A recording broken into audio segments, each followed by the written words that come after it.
Yeah.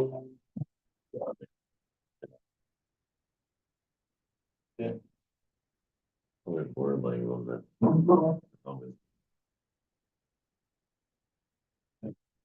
Class.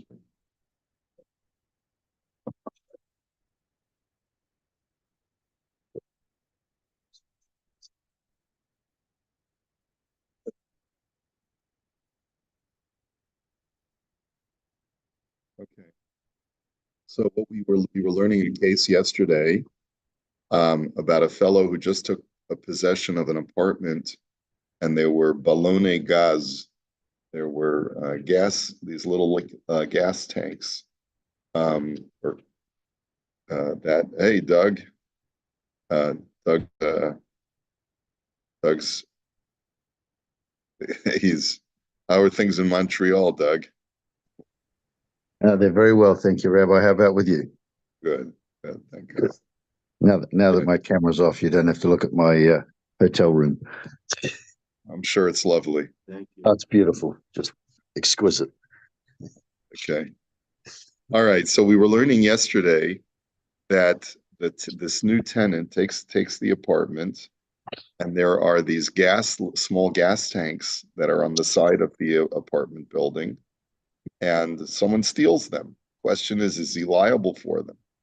So Rav Sharaga's conclusion was that even though normally a shomer, a socher, which is what this fellow is, he's a renter, he's liable for geneva vaveda, he's liable for theft and loss.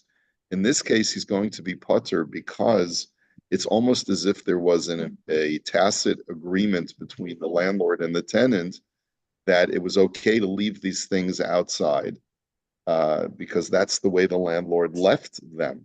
And it was understood that that's okay. There was no additional shmira. There was no additional guardianship that was being required of the tenant. So the Makor Baruch just adds as follows. He says, Nira, Diyesh Lilmo Din Zemi Mashakosov Maran Beit Yosef. I believe that we can derive this from something that the Beis Yosef writes. Diine Batachila Evi Shamdaat Hari Barceloni de Bisman Hazeh, She'ein Harbe Ganovim. He said, the Gemara says that there's this principle of Ein Shmirat Ksafim Ela Bekarka. The only proper way to protect valuables is by burying them in the ground. That's what the Gemara says. And therefore, if a person leaves something unburied, then he's going to be liable for certainly for theft and loss if it gets stolen. So, however, the Beis Yosef writes that even in his time, in the 16th century, that was no longer a halacha, because you don't have as many thieves, I guess. And it could also be that there are better ways to protect property. However,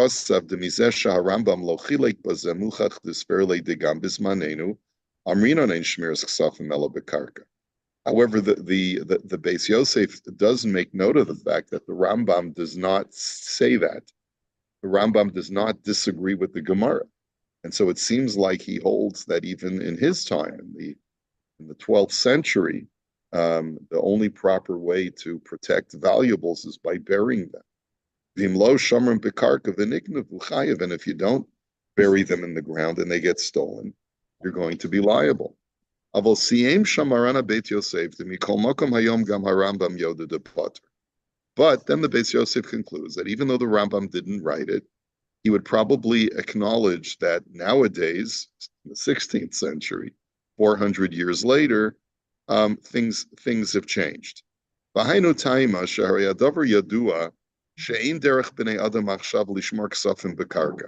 Why? Because it's understood, it's implicit. People no longer bury valuables in the ground. By the 16th century, man had advanced, and people weren't burying items for safekeeping in the ground. And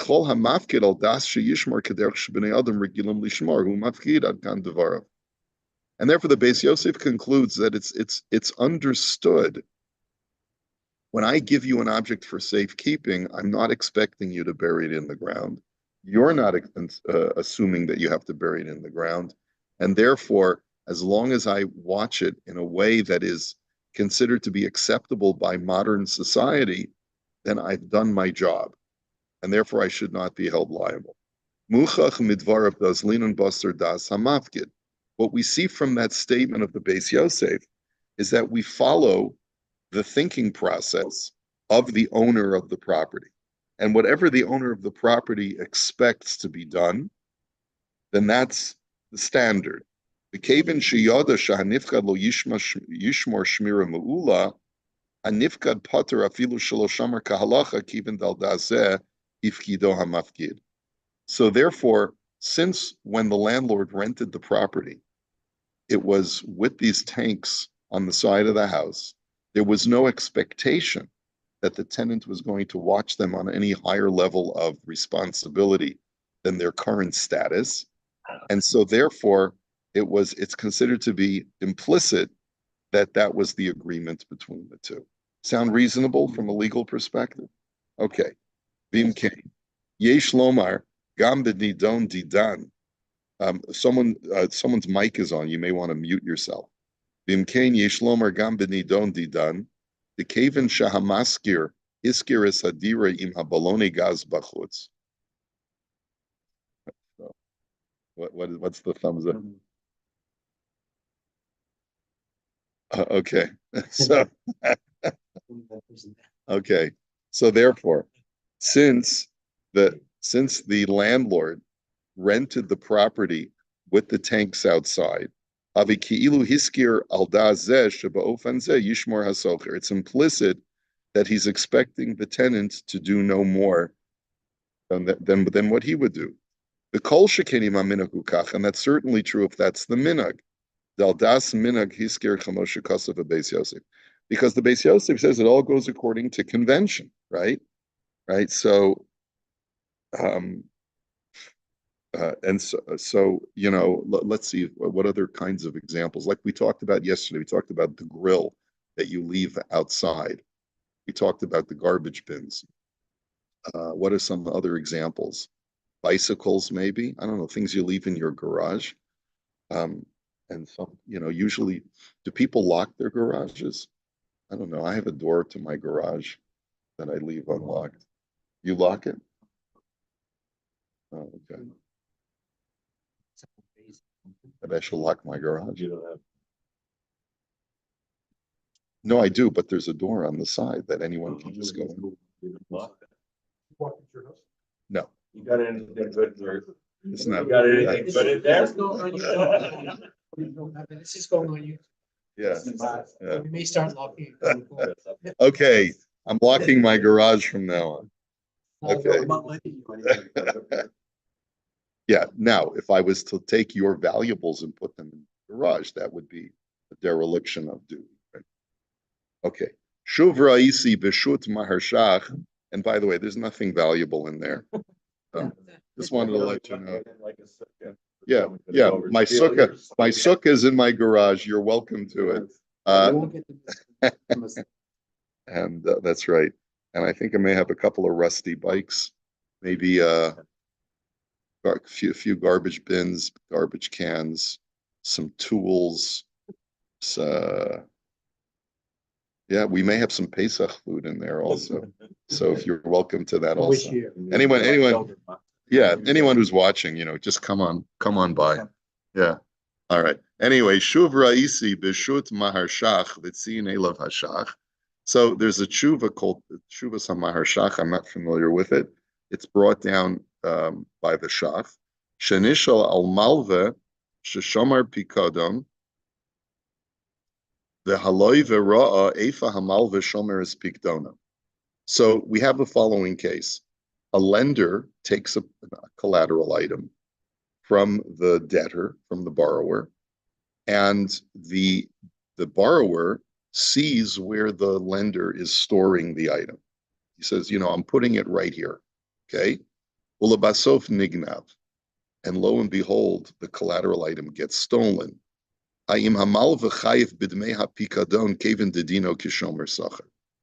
the question is the malva, the lender, liable because maybe he would have the din of someone who's getting compensated for watching it. I guess because he knows he'll get his loan back. Maybe that's the argument, but why a malva should have a din of a shomer sach. V'heishiv ha'maharshach the shahalova ra es makom shmiras bigdono v'shrasak, and he writes as follows: the borrower saw exactly where the lender was going to keep the collateral item, right? So I gave you my Fabergé egg. I don't know, I always come back to that example. I gave you my Fabergé egg, or I gave you my Mickey Mantle baseball, rookie year baseball card, and I saw you put it on your mantelpiece, right? Now, I didn't say anything, even though I knew it was going to be out in the open.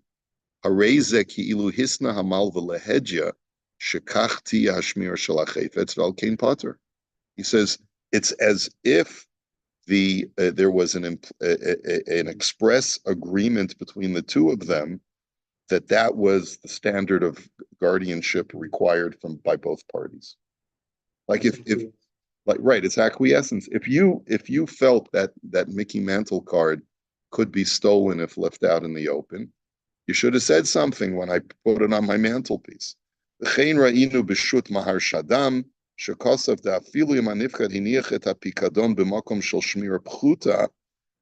that even if the person watching the item has placed it, let's say he put it in the garage, the unlocked garage, but the person who gave him the item for safekeeping didn't say anything and felt, all right, keep it there. So then his silence is acquiescence. The imnignav hashomer potter the hamafkid saver v'kibel ayin sham. So then, if it does get stolen, whoever's watching it is going to be potter because you agree to that. The imkain, he says, and let's just finish this off. He says, kol shekain binidon didan. Certainly in our case, shahamafkid atzmo hiskiras adira kach.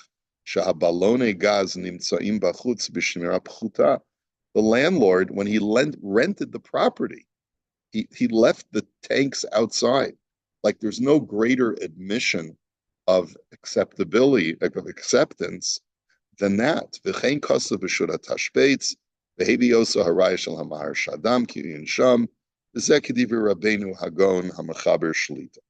So now he says, "Va'afal pisha hamahar shadam v'hatashpeit sham kasvu dima pikadu nimtza b'makom she'eno shomer klal." Now they both write these latter two svarim. They write that if the pikadon, if the item for safekeeping, was put in a place that is not protected at all, azafilu imamafkid rav v'shasak lahabishtikaso hadav asher mechayvim nigna. In that case, if the person who's the owner of the item is silent, we cannot interpret his silence as acquiescence. And they prove it from another source, an earlier source from the Rush.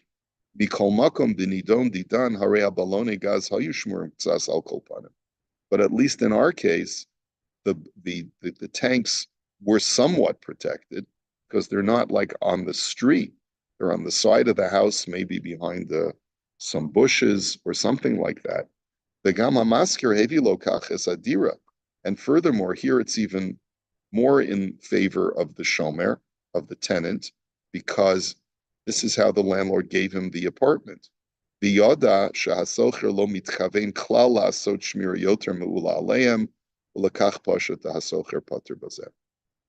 clear from the context that the tenant has no plans to do anything more as far as guardianship in the way that he found the property. So therefore, unless explicit instructions have been given to the tenant that you're responsible for these gas tanks, and if you're worried they're going to be stolen, you better bring them inside or put them under lock and key or whatever it is. So therefore, the tenant is going to be potter in this case. But it's a good example case for other situations that are like that. Yes, it's understood that you're going to be watching something, but it's probably a good idea if you want to make sure that there's no ambiguity in your level of liability, that you ask someone whose item you're going to be watching, is it okay? Like, let's say, um, um, I normally park my cars in my driveway. I don't park them in my garage. I'm from Southern California. Yeah, that's right. But it's not only that. I'm from Southern California. We didn't ever use garages, right? It's like everyone converts their garage into something else because the weather's so mild. So like it's just not something that I grew up with. I know a lot of people park their cars in the garage. So a guy drops off a car to me, and I know that he parks his car in the garage. He says, "Do me a favor. I'm going to Eretz Yisrael for a month. Can I keep my car with you? I just want it to be, someone to start it, and I want to make sure that it's protected."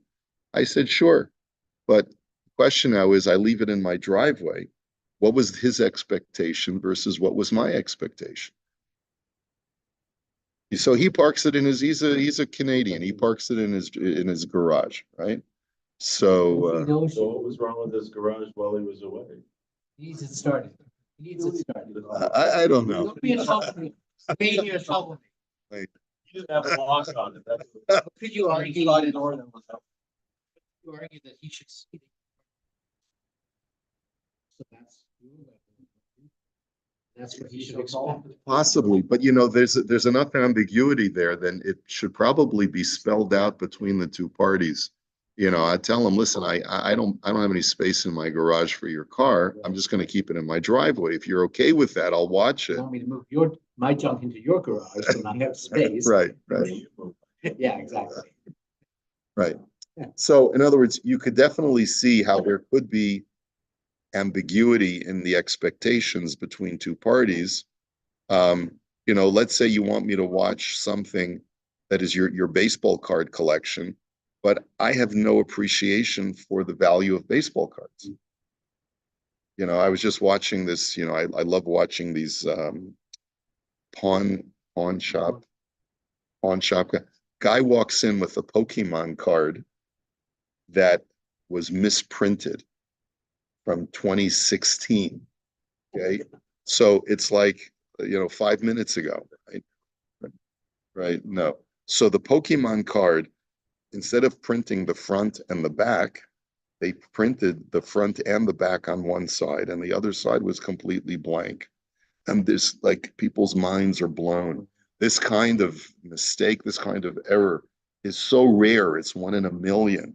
So this card could be easily fetched between $3,000 and $4,000 at auction. A Pokemon card. So a guy comes to me and he says, "Would you mind watching my Pokemon card?" And I would say, "What?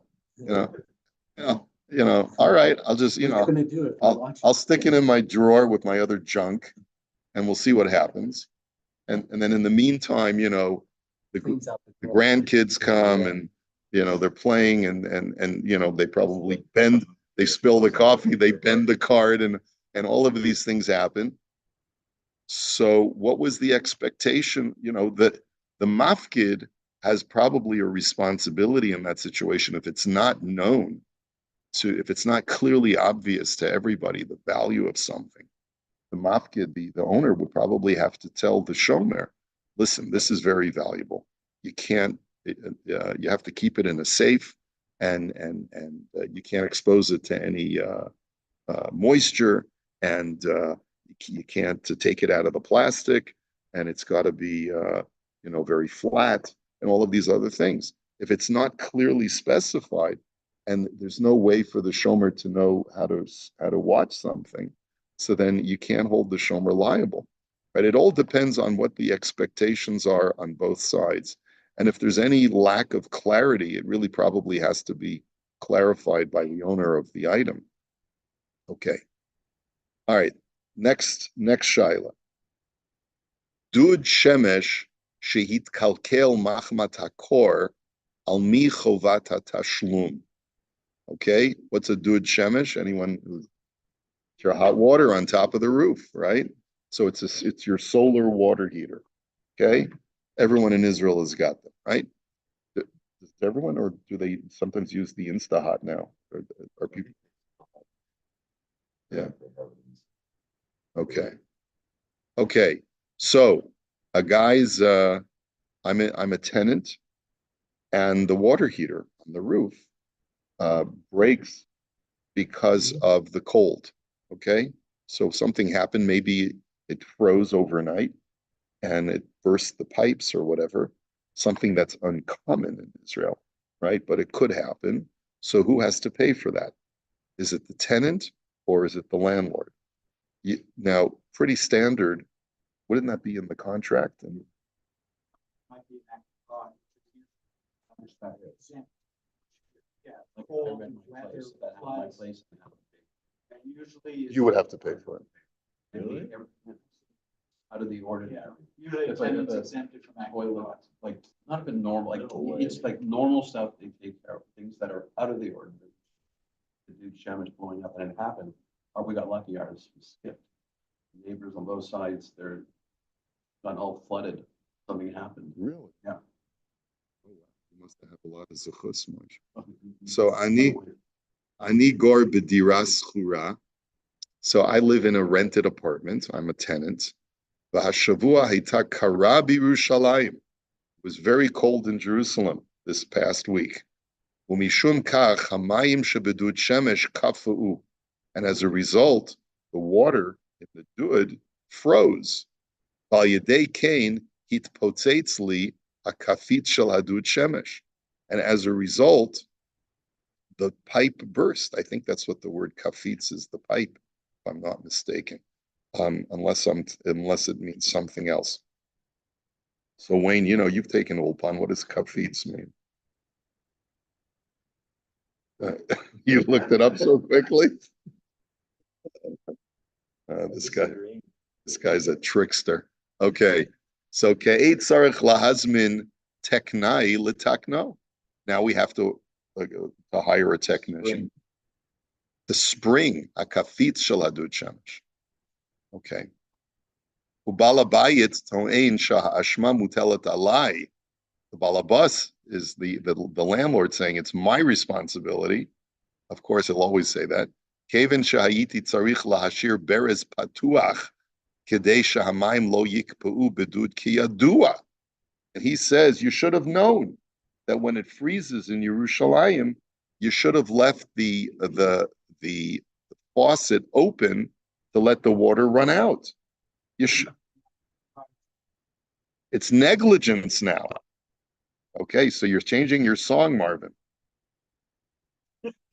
Weather was an act of God, but what caused the loss was his negligence for not opening and letting the water out or didn't cover it. It's always like that, right? Like there's different. Yeah. I would do that. Okay. No one would do it. So then it's not negligence, then it would be the act reasonable. So you should have turned it off, and it's negligent. Yeah, I mean, I could hear this happening if I'm a tenant in Canada and I go away to Florida for the winter and I don't, and the pipes burst, right? Because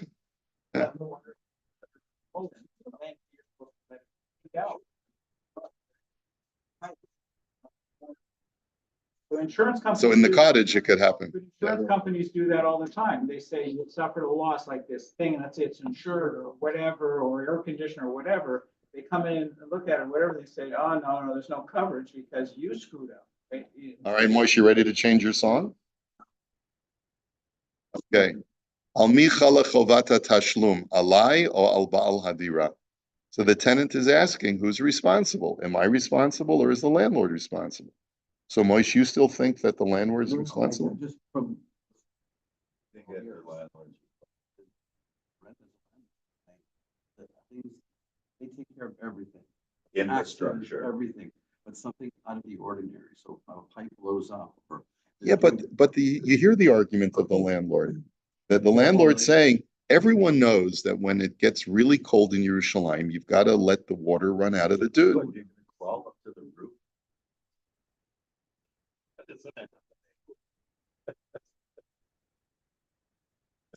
Do you have to go up to the roof to let the water run? Yes. Yeah. That's always a job for my son-in-law. So, you know, flashes. And sewage water will start to affect other tenants in the building. Uh-huh. Okay. Unusual scenario, this Well, why I can't think you, why it's can't, also an understanding now, because we're talking so much of what's the culture, what's the understanding, and that is the understanding in, is like, in Shalim, I guess. Like, you make things out of- You never hear someone say, Brian, you're supposed to stand there all night, and make sure you climb up and hold on my Tarzan with one hand to make sure. Ask them. And what happens if you hurt yourself going up there? Who's kind? Don't tell anyone this idea, okay? now, let's say you were a landlord for a cottage that you were renting out in Muskoka, and you have a tenant, and he decides to go away for a month in the middle of the winter, and so all the pipes burst. So what are you gonna say then? You know those things happen on a regular. I mean, you leave, you have to empty. You your have to- pipes. that would I be mean, negligence. Anybody would do that. This is not, I don't, this is like a one. This is on the roof too. It's. You know what, it would be in the contract, if you go away, make sure this is off, the heating is off, the pipes are drained, the water's turned off, those are cottage things. You turn off the water, like there's things that are cultural that have to go with it. He says, "Shehayiti tzarich lahashir berez patuach." I should have left the faucet open. Kidei shahamayim lo yikfa'u bedud kiyadua. He says, so that the water. No way in the world you can know that a dude, yeah, but you even know what the word means. And you know, you think it's some kind of dude or someone coming to visit you. But the first time I heard it, what? Hey, dude, What's up, man? No, no, you wouldn't know. You just, I don't even know how my house works here. What takes care of it? I wouldn't even Well, know. that's the question. Is not knowing something that people ought to know? Ignorance. The law, there's no Ignorance. ignorance, that's not. So why in Canada is it different from in Israel? Because it can't be, you're going to your bathroom or to your kitchen, you're opening the tap. It's a normal thing. But for your dude shemesh, it's on the roof and there's really no access. There's no general. No. But I think what the argument is, don't go up to the roof. Let all turn on the hot water tap. It doesn't but- work. It fills up. Water up on top. As soon as you empty it, it fills up. There's no way of stopping that unless you go up and turn it off. Well, another option would just be to turn on the whatchamacallit. Isn't there like a heater?